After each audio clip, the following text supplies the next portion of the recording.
नमस्कार मित्रों, बहुत बहुत स्वागत है आपका fact study SM YouTube channel पर। तो आज हम 30 दिसंबर 2021 के जितने भी इंपॉर्टेंट क्वेश्चन बन सकते हैं सारे हम इस वीडियो में डिस्कस करेंगे और हर क्वेश्चन से रिलेटेड हम आपको इंपॉर्टेंट फैक्ट भी बताएंगे। तो पूरा वीडियो को ध्यान से देखेंगे। चलिए आज का करंट अफेयर शो शुरू करते हैं। पहला प्रश्न है, हाल ही में एनओसी के बिना अब किस देश में नागरिक विदेशियों से शादी नहीं कर पाएंगे? मतलब विदेशियों से शादी करने के लिए उन्हें अपनी सरकार से एनओसी लेना पड़ेगा, नॉन ऑब्जेक्शन सर्टिफिकेट है ना। तो ऐसा श्रीलंका ने सुरक्षा कारणों से किया हुआ है। ठीक है, अब याद रखेंगे। तो अब श्रीलंका ने किया हुआ है। तो श्रीलंका के जो प्राइम मिनिस्टर कौन हैं? तो महिंद्रा राजपक्षे यहाँ के प्राइम मिनिस्टर हैं और यहाँ के राष्ट्रपति हैं गोतबाया राजपक्षे। ठीक है, गोतबाया राजपक्षे यहाँ के राष्ट्रपति हैं। और इनकी कमर्शियल कैपिटल कौन सी है? कोलंबो जो है कमर्शियल कैपिटल है, याद रखिएगा। और इनकी एडमिनिस्ट्रेटिव कैपिटल है श्री जयवर्धनेपुरा कोटे। ठीक है, याद रखिएगा। क्या क्या मैंने बताया? कमर्शियल कैपिटल कोलंबो और एडमिनिस्ट्रेटिव कैपिटल है श्री जयवर्धनेपुरम कोटे। अगला प्रश्न है, हाल ही में एनर्जी एफिशिएंसी सर्विस लिमिटेड की सीईओ किसे बनाया गया है? तो हाल ही में एनर्जी एफिशिएंसी सर्विस लिमिटेड की सीईओ बनाया गया है राधिका झा को। ठीक है, याद रखिएगा। अच्छा प्रश्न है। स्मृति ईरानी तो हमारी महिला और बाल विकास मंत्री हैं और इनकी एक अभी बुक आई है लाल सलाम, ये भी बात याद रखिएगा। और सिरिसा बांद्रा भारतीय मूल की दूसरी महिला है जो अंतरिक्ष में गई, तो ये बात भी याद रखिएगा। अगला प्रश्न देख लीजिए, निम्नलिखित में से कौन भारत के उपराष्ट्रीय सलाहकार नहीं है? याद रखिएगा, अजीत डोभाल तो राष्ट्रीय सलाहकार हैं और 3 उपराष्ट्रीय सलाहकार होते हैं, विक्रम मिस्त्री, राजेंद्र खन्ना और दत्ता पड़सलगीकर। ठीक है, तो ये क्वेश्चन इसलिए अभी चर्चा में आ गया है, आपके लिए लाया गया है क्योंकि विक्रम मिस्त्री को हाल ही में राष्ट्रीय उपराष्ट्रीय सुरक्षा सलाहकार बनाया गया है, विक्रम मिस्त्री को। तो याद रखिएगा 3 उपराष्ट्रीय सुरक्षा सलाहकार हैं हमारे इस समय पर, विक्रम मिस्त्री, राजेंद्र खन्ना और दत्ता पडसलगीकर और अजीत डोभाल हमारे सुरक्षा सलाहकारी हैं। तो इतनी सारी चीज़ें आपको याद रखनी है। अगला प्रश्न है, हाल ही में भारी वाहन जो वाहक रॉकेट है अंगारा A5 का सफल परीक्षण किसने किया है? तो हाल ही में भारी वाहन जो है भारी वाहक रॉकेट है अंगारा 5, भारी वाहक जो बहुत ज़्यादा वेट उठाकर ये रॉकेट उड़ पाएगा। ठीक है, अंगारा A5 इसका हाल ही परीक्षण रशिया ने किया है, याद रखिएगा। रशिया ने किया है। और एक ऐसा ही अभी हमने भी किया है, एक डिलीवरी सिस्टम मैंने बताया था आपको, एरियल डिलीवरी सिस्टम जो 500 किलो तक का भार उठा सकता है। ठीक है, तो हाल ही में हमने अभी भी उसका परीक्षण किया है, तो मैंने आपको पिछले वीडियो में बताया है। उसका आप नाम याद करिए और कमेंट सेक्शन में बताइए। ठीक है, और रूस ने किया है, तो रूस के जो राष्ट्रपति हैं वो कौन है? Vladimir Putin. याद रखिएगा, रूस के राष्ट्रपति हैं व्लादिमीर पुतिन और यहाँ के प्राइम मिनिस्टर हैं मिखाइल मित्सोतिन। ठीक है, याद रखिएगा। मुद्रा यहाँ पर रशियन रूबल चलती है और मॉस्को इसकी राजधानी हो जाती है। और हाल ही में एक वाडा की एंटी डोपिंग जो रोधी नियम उल्लंघन के मामले में टॉप पर था रशिया और तीसरे नंबर पर था अपना देश भारत। माउंट एल्ब्रुस भी रशिया में है, यूरोप के सबसे ऊंचे पहाड़ हैं। लेक बैकाल भी रशिया में है।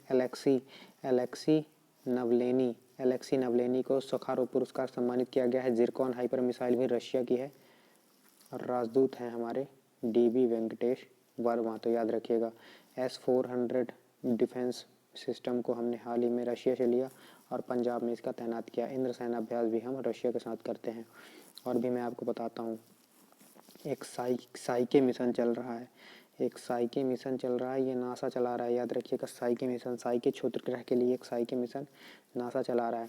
अब क्षुद्र ग्रहों की बात आई है तो एक लूसी मिशन चल रहा है। लूसी मिशन भी क्षुद्र ग्रहों के लिए चल रहा है। बृहस्पति और जो मंगल के बीच में क्षुद्र ग्रह होते हैं उनकी स्टडी के लिए लूसी मिशन चल रहा है। परंतु डार्ट मिशन जो है क्षुद्र ग्रहों से रक्षा के लिए, पृथ्वी की रक्षा के लिए नासा का डार्ट मिशन चल रहा है। नासा के प्रशासक कौन है? तो नासा के प्रशासक हैं बिल नैल्सन। याद रखिएगा, बिल नैल्सन नासा के प्रशासक हैं। कार्यवाहक प्रशासक इनकी रह चुके हैं भाव्या लाल कार्यवाहक प्रशासक रह चुके हैं। ठीक है, शुक्र ग्रह के लिए शुक्र और मंगल के बीच में जो क्षुद्र ग्रह हैं वो पाए जाते हैं, याद रखिएगा। अभी नासा का एक आपको मिशन भी याद होगा। ठीक है, पार्कर सोलर प्रोब मिशन जो हाल ही में सूर्य को छुआ है। और आदित्य L1 भारत का है, शीहे चाइना का है। तो मैं ऐसा एक वीडियो ही आपके लिए बना दूंगा जिसमें सारे के सारे जो अंतरिक्ष से नासा से संबंधित मिशन हैं, है ना, जाक्सा से संबंधित हैं, और जो यूरोपीय यूनियन का जो है ना, यूरोपीय स्पेस एजेंसी का जो भी है, वो सारे के सारे इस वीडियो में कवर हो जाएंगे। तो अभी इतना ही अपन देखते हैं। चलिए, हाल ही में, नहीं तो वीडियो लंबा हो जाएगा। हाल ही में 11वीं जूनियर राष्ट्रीय हॉकी चैंपियनशिप को किसने जीत लिया? तो हाल ही में उत्तर प्रदेश ने हाल ही में 11वीं जूनियर राष्ट्रीय हॉकी चैंपियनशिप को जीत लिया, और उत्तर प्रदेश ने चंडीगढ़ को हराकर जीता। ठीक है, अब यहाँ पर हिमाचल प्रदेश भी दिख रहा है, तो हिमाचल प्रदेश ने विजय हजारे ट्रॉफी जीती है तमिलनाडु को हराकर। ये बात भी याद रखिएगा। हिमाचल प्रदेश की राजधानी शिमला है, जयराम ठाकुर सीएम है, और आरवी अरलेकर हिमाचल प्रदेश के राज्यपाल हैं। तो इस बात में कोई कन्फ्यूज़न नहीं होनी चाहिए। फुटबॉल के कप होता है एक कोपा अमेरिका, जिसे अर्जेंटीना ने जीता है, याद रखिएगा। यूरो कप भी फुटबॉल का है, जिसे इटली ने जीता है, ये बात याद रखिएगा। डूरंट कप भी फुटबॉल का है, इसे गोवा एफसी ने जीता है, याद रखिएगा। और बैडमिंटन के 2 कप होते हैं, उबेर कप और थॉमस कप। उबेर कप को जीता है चीन ने, और थॉमस कप को जीता है इंडोनेशिया ने, याद रखिएगा। ठीक है, इंडोनेशिया ने। और एशियन हॉकी चैंपियनशिप में को किसने जीता है? साउथ कोरिया ने, याद रखिएगा। साउथ कोरिया ने एशियन हॉकी चैंपियनशिप को जीता है। और साउथ कोरिया का राष्ट्रीय खेल मैंने बताया था आपको, ताइक्वांडो होता है। और बिरसा मुंडा स्टेडियम राउरकेला उड़ीसा में है, ये बात भी याद रखिएगा। और जो एशियन हॉकी चैंपियनशिप हुई, जो एशियन हॉकी चैंपियनशिप है जिसमें साउथ कोरिया ने स्वर्ण पदक जीता, उसमें भारत ने जीता है पाकिस्तान को हराकर कांस्य पदक। तो इस बात में भी कोई कन्फ्यूज़न नहीं होनी चाहिए। और हिमाचल प्रदेश की बात आई थी, तो पूर्ण कोविड टीकाकरण वाला पहला राज्य हिमाचल प्रदेश है ना। पहला जिला किन्नौर भी हिमाचल प्रदेश का ही है। 100% एलपीजी कनेक्शन भी हिमाचल प्रदेश में है। और हिमाचल प्रदेश पुलिस को हाल ही में प्रेसिडेंट कलर्स अवार्ड से सम्मानित किया गया है। तो ये बात भी याद रखिए। हिमाचल प्रदेश के नेशनल पार्क भी देख लेते हैं। हिमाचल प्रदेश के नेशनल पार्क हैं ग्रेट हिमालयन नेशनल पार्क, ठीक है, pin valley, Kheerganga national park. तो इतनी सारी चीज़ें आपको हिमाचल प्रदेश के बारे में याद रखिए। चलिए, अगला प्रश्न देखते हैं। हाल ही में भारत पर पोल्ट्री के आयात पर लगे बैन को किसने हटा दिया? तो हाल ही में पोल्ट्री पर लगे बैन को यूएई ने हटा दिए है। अब यूएई की राजधानी अबू धाबी, और दिरहम मुद्रा यहाँ पर चलती है। और 100% पेपरलेस सरकार भी यूएई की हो गई है, याद रखिएगा। होप मिशन भी मंगल ग्रह के लिए इसी का है, किसका? यूएई का। और भारत और यूएई के बीच स्काई एग्रीमेंट भी हुआ है, तो ये बात भी याद रखिएगा। अगला प्रश्न देख लेते हैं। हाल ही में global environment and climate award किसने जीता है? तो हाल ही में global environment and climate award को जीता है, क्लाइमेट एक्शन अवार्ड को जीता है विरल देसाई ने, याद रखिएगा। हेमंता बिस्वा शर्मा कौन है? कमेंट में बताइए। और एम.के. स्टालिन कौन है? कमेंट में बताइए। दोनों सीएम हैं कहीं ना कहीं के, किसी न किसी राज्य के। अगला प्रश्न है the Modi gambit decoding Modi 2.0, इस किताब को किसने लिखा है? तो इस किताब को संजू वर्मा ने लिखा है। द मोदी गैम्बिट डिकोडिंग 2.0, इस किताब को संजू वर्मा ने लिखा हुआ है, याद रखिए। के राघोथमन यहाँ पर दिख रहे हैं, तो के राघोथमन ने एक बुक लिखी है conspiracy to kill Rajiv Gandhi, ठीक है, याद रखिएगा। के राघोथमन की बुक है। डेनियल जेम्स दिख रहे हैं, तो डेनियल जेम्स की भी एक बुक है। आप क्या याद कर पा रहे हैं? मैंने आपको बताया है कि डेनियल जेम्स की कौन सी बुक फेमस है, तो डेनियल जेम्स की बुक है हीरोज़ इन वर्ल्ड वॉर 2, याद रखिएगा। शांतनु गुप्ता की बुक मैंने बताया था, ठीक है। The monk who became chief minister और the monk who transform UP, इसको शांतनु गुप्ता ने लिखा है। और भी कुछ बुक्स बता देते हैं आपको, ठीक है। बुद्धा इन गांधार को सुनीता द्विवेदी ने लिखा है, ठीक है, याद रखिएगा। और एक बुक बता दें, इंड गेम को हुसैन जैदी ने लिखा है, ठीक है। और India's ancient legacy of wellness, इसको डॉक्टर रेखा चौधरी ने लिखा है। प्रेगनेंसी बाइबल को करीना कपूर ने लिखा था, ठीक है। मॉडर्न इंडिया को पूनम दलाल दहिया ने लिखा था। बैचलर डेट को तुषार कपूर ने लिखा था, ठीक है। Orienting an Indian in Japan, इसको लिखा था पल्लवी अय्यर ने, ठीक है। और भी कोई बुक बता सकते हैं क्या? हाँ, हब्बा खातून काजर सूरी ने लिखा था। प्राइड प्रजूस एंड पंडित्री को शशि थरूर ने लिखा था। एन एरा ऑफ डार्कनेस भी शशि थरूर को भी बुक है। और एक बड़ी फेमस बुक है पायजामास आर फॉर गिविंग, ये ट्विंकल खन्ना की बुक है, याद रखिएगा, ठीक है। एक और बुक है प्रॉमिस मी डैड, ये बुक हो जाती है प्रॉमिस मी डैड। इस बुक को लिखा है जो बाइडेन ने, 46वें राष्ट्रपति यूएसए के, ठीक है। एक और बुक मैं आपको बताना चाहूँगा, एक और बुक है life in the clock tower valley, इसको लिखा है शकूर राठर ने, याद रखिएगा। शकूर राठर ने लिखा है life in a clock tower valley. अगला प्रश्न देख लेते हैं। हाल ही में सेबी ने किसे म्यूचुअल फंड पैनल का सदस्य चुना है? तो हाल ही में सेबी ने, ठीक है, आरती कृष्णन को म्यूचुअल फंड सलाहकार पैनल के रूप में नामित किया है। सेबी 1988 में बनी थी, ठीक है। और सिडबी 1990 में बना था, ये बात भी याद रखिएगा। अगला प्रश्न देख लेते हैं। नुक्लू दिख रहा है, नुक्लू को ग्रीन ऑस्कर्स मिला है, याद रखिएगा, ठीक है। हाल ही में असम पुलिस की पहली महिला महानिदेशक कौन बनी है? तो हाल ही में असम पुलिस की पहली महिला महानिदेशक बनी है IPS वायलेट बरुआ, याद रखिएगा, वायलेट बरुआ। असम की राजधानी दिसपुर है। हेमंता बिश्वा शर्मा असम के चीफ मिनिस्टर हैं और जगदीश मुखी असम के गवर्नर हैं, याद रखिएगा। ऑयल इंडिया लिमिटेड ने यहाँ पर हाइड्रोजन प्लांट लगाएगा, ठीक है, याद रखिएगा। पर्यटन संजीवनी योजना भी चल रही है। वनचुवा महोत्सव भी असम में चल रहा है, ठीक है। गोल्डन भाग हाल ही में काजीरंगा में देखा गया, ठीक है। यहाँ के नृत्य हैं बिहू, भोराल और झूमर, याद रखिएगा। अरुणोदय योजना भी यहाँ पर चल रही है असम में। काजीरंगा, मानस, नमेरी, ओरंग, डिब्रू साइखोव, देहिंग पटकई, रायमोना, ये सारे नेशनल पार्क्स हैं, याद रखिएगा। तीसरे नंबर पर आता है नेशनल पार्क के मामले में। पहले नंबर पर MP आता है, दूसरे नंबर पर अंडमान निकोबार आता है, तीसरे नंबर पर असम आता है, याद रखिएगा।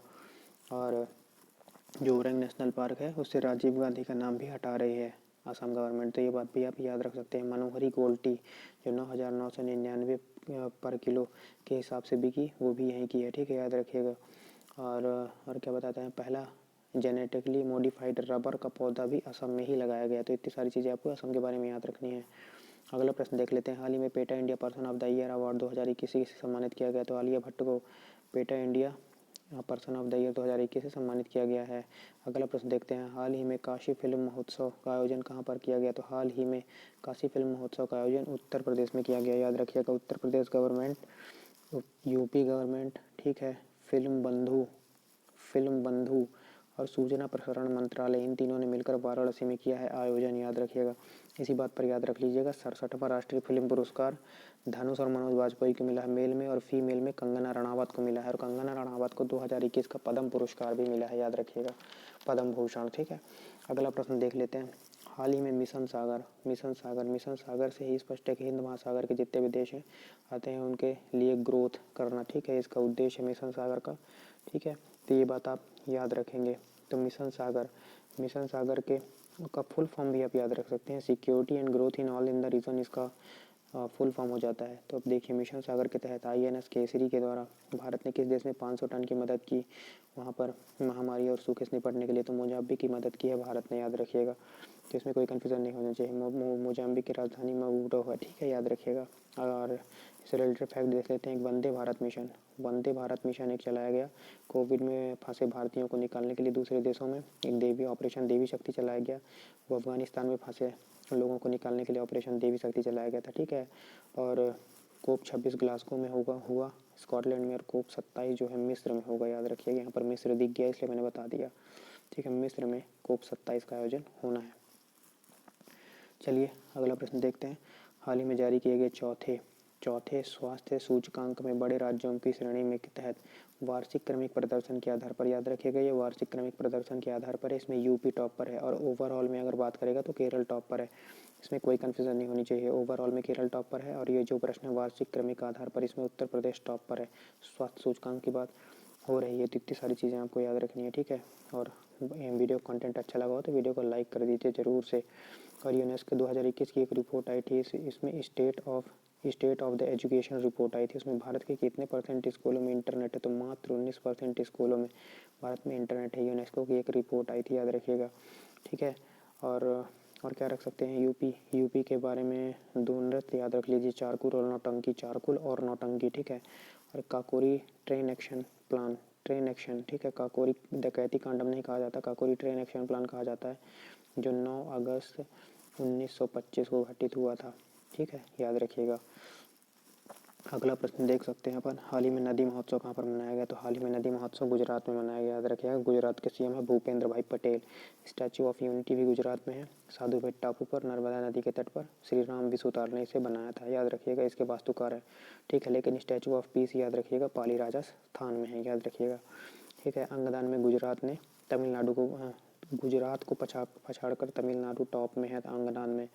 और कपास उत्पादन में गुजरात ने महाराष्ट्र को पछाड़कर टॉप में आ गया है, ठीक है, याद रखिएगा। एक बार फिर बता रहा हूँ, अंगदान में तमिलनाडु टॉप पर है गुजरात को पछाड़कर, और कपास उत्पादन में गुजरात टॉप पर है महाराष्ट्र को पछाड़कर। तो इतनी सारी चीज़ें आपको याद रखनी है। और भी याद रख सकते हैं भारत का पहला समुद्री संग्रहालय लोथल गुजरात में बन रहा है, ठीक है। और पहली व्हीकल सिटी केवड़िया गुजरात है, जिसमें भी कोई कन्फ्यूज़न नहीं होनी चाहिए। चलिए अगला प्रश्न देखते हैं। हाल ही में 2023 तक अपने सभी परमाणु संयंत्रों को बंद करने की घोषणा किसने की है? तो बेल्जियम। हाल ही में बेल्जियम ने 2023 तक अपने सभी परमाणु संयंत्रों को बंद करने की घोषणा कर दी है। बेल्जियम की राजधानी है ब्रुसेल्स, याद रखिएगा ब्रुसेल्स बेल्जियम की राजधानी है, जिसमें यूरोपियन यूनियन और नाटो का हेडक्वार्टर भी है, याद रखिएगा। किसका हेडक्वार्टर है? यूरोपियन यूनियन और नाटो का हेडक्वार्टर है किसमें? ब्रुसेल्स में, याद रखिएगा। और क्या याद रख सकते हैं? और याद रख सकते हैं भाई, एक बुशहर परमाणु संयंत्र याद रख सकते हैं। हाँ, मुझे याद आ रहा है, बुशहर परमाणु संयंत्र ये ईरान का है, याद रखिएगा बुशहर परमाणु संयंत्र, ठीक है। अब बंद हो गया है। और बरकाह परमाणु संयंत्र यूएई का है, यूएई का बरकाह परमाणु संयंत्र है। और बुशहर परमाणु संयंत्र ईरान का है, याद रखिएगा। अगला प्रश्न देख लेते हैं। हाल ही में विश्व स्वास्थ्य संगठन के लीगल ऑफिसर किसे नियुक्त किया गया है? तो हाल ही में स्वाति शर्मा को विश्व स्वास्थ्य संगठन के लीगल ऑफिसर के रूप में नामित किया गया है। झुंझुनू राजस्थान की हैं। विश्व स्वास्थ्य संगठन 1 जनवरी 1995 को बना था, याद रखिएगा। इसमें 164 देश हैं, ठीक है। जिनेवा हेडक्वार्टर है। और पहली महिला इनकी डीजी बनी है नाकोजी ओंकाजा इबेला, ये नाइजीरिया की हैं, याद रखेंगे, ठीक है। और WTO और क्या देख सकते हैं? और देख सकते हैं भाई, ब्रेटन वुड्स सम्मेलन से पूछता है, ब्रेटन वुड्स ट्विंस किसे कहा जाता है? IMF और वर्ल्ड बैंक को, IMF और वर्ल्ड बैंक को ब्रेटन वुड्स ट्विंस कहा जाता है, ठीक है। ये बात आप याद रखेंगे। और क्या याद रख सकते हैं? और WTO जो विश्व व्यापार संगठन है, इसे मराकेश संधि के द्वारा इसकी स्थापना की गई थी, ये बात याद रखिएगा। चलिए अगला प्रश्न देखते हैं। यूनाइटेड नेशन सुरक्षा परिषद की आतंकवाद विरोधी समिति की अध्यक्षता कौन करेगा? तो अपना देश Bharat United nation security council की आतंकवाद विरोधी समिति की अध्यक्षता करेगा। कब करेगा? जनवरी 2022 में, याद रखिएगा, जनवरी 2022 में करेगा। पिछली बार 2012 में किया था, ये बात भी आप याद रख सकते हैं। यूनाइटेड नेशन सिक्योरिटी काउंसिल में 15 सदस्य होते हैं, 5 स्थायी और 10 अस्थायी, याद रखिएगा। भारत 8वीं बार इसका अस्थायी सदस्य बना है, तो ये बात भी आप याद रखेंगे। स्थायी सदस्य कौन कौन से हैं? रूस, फ्रांस, USA, इंग्लैंड और चीन। चीन को एशिया का मरीज कहते हैं, यूरोप का मरीज टर्की को कहते हैं, तो ये बात भी आप याद रख सकते हैं, ठीक है। और हाल ही में और भी याद रख सकते हैं, एक यूनाइटेड नेशन सामाजिक और आर्थिक परिषद अभी होती है, इसमें 54 सदस्य हैं, ठीक है। भारत भी इसका सदस्य बना है 3 सालों के लिए, 22, 23 और 2024 के लिए, याद रखिएगा। और एक संघाई सहयोग संगठन का युद्धाभ्यास याद रख सकते हैं, पाबी युद्धाभ्यास, ये संघाई सहयोग कॉरपोरेशन का है, ठीक है, याद रखिएगा। ये संघाई सहयोग ऑर्गेनाइजेशन का है, सॉरी, हेडक्वार्टर SCO का हेडक्वार्टर संघाई कॉरपोरेशन ऑर्गेनाइजेशन का हेडक्वार्टर बीजिंग में है, ठीक है। इसमें 9वां सदस्य जो है ईरान बना है, ये बात भी याद रखेंगे। और जो संघाई सहयोग संगठन है, इसके सेक्रेटरी जनरल भी आप याद रख सकते हैं, व्लादिमीर नोरोव, याद रखिएगा। और संघाई सहयोग संगठन की ऑफिशियल भाषा रशियन और चाइनीज़ है, तो ये बात भी आप याद रख सकते हैं। पाकिस्तान और भारत 2017 में इसके सदस्य बने थे, ये बात भी आप याद रख सकते हैं। अगला प्रश्न देख लेते हैं। हाल ही में स्पाइस जेट ने पायलटों के लिए कौन सा डिजिटल लाइब्रेरी बनाया है, ठीक है। तो ये लाइब्रेरी का नाम है पायलट डॉक्स, ठीक है। स्पाइस टेक ने हाल ही में पायलटों के लिए डिजिटल लाइब्रेरी बनाया है। पायलटों को हवाई जहाज़ में जाते टाइम अपना पूरा डॉक्यूमेंट्स नहीं ले जाना पड़ेगा, बॉक्स नहीं ले जाना पड़ेगा, पायलट डॉक्स में ही उनके सारे डॉक्यूमेंट्स होंगे। तो बहुत बहुत धन्यवाद आपका वीडियो पूरा देखने के लिए। अगर आपको कंटेंट अच्छा लगा हो तो वीडियो को लाइक करिए, चैनल को सब्सक्राइब करिए, अपने दोस्तों के साथ शेयर करिए। जय हिंद, जय भारत। मिलते हैं नेक्स्ट वीडियो में।